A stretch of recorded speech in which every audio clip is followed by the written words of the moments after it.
વડોદરા શહેરના ગોરવા વિસ્તારમાં અકસ્માતમાં યુવકના મોત બાદ ધીમી ગતિએ પોલીસની કામગીરી પર પરિવારજનોએ પ્રશ્ન ઉઠાવ્યા હતા।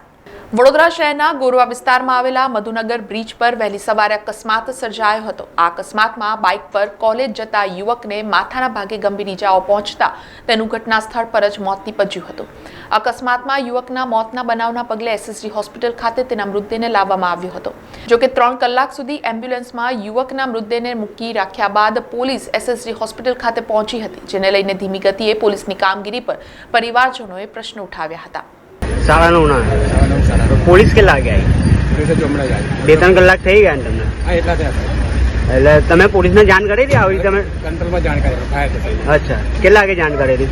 અમે અડધા કલાકમાં જાણ કરી દીધા। ત્યાં આગળ બોડી એમ્બ્યુલન્સમાં જ પડી હતી। તાત્કાલિક ધોરણે કોઈ પગલાં નહોતા લીધા। ત્યાં આગળ પોલીસવાળા પાછા ગતા રહ્યા, પંચકાત કરીશું, પણ ફાયર બ્રિગેડની ગાડી આવી હતી। સરકારની તો ઇજ્જત રાખવી જોઈએ ને એ લોકોને।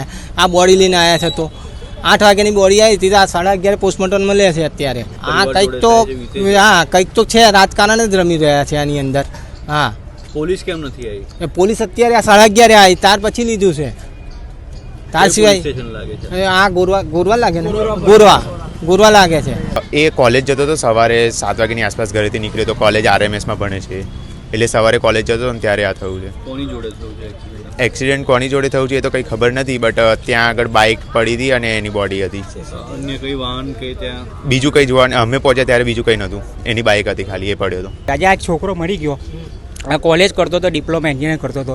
હવે કોણ એને અથાડી નાખ્યું છે એનું મેં તો સરકારને એ જ કહું છું, પોલીસને તેની જે એ કરે કાયદેસરની કાર્યવાહી। પોલીસ મિનિમમ લગભગ 8 વાગ્યાની બોડી અહીં આવી હતી, 8:30ની પોલીસ લગભગ 11-11:30 પોલીસ આવી, 11:30 3 કલાક આવું ચાલતું હશે તો પછી તો શું થશે?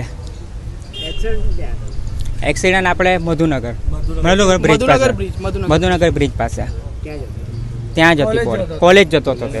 સમાચારોના સતત અપડેટ માટે TNN ન્યૂઝને YouTube પર સબસ્ક્રાઇબ કરી બેલ આઇકોન પ્રેસ કરો અને અમારી સાથે જોડાયેલા રહો Facebook, Instagram અને Twitter ઉપર।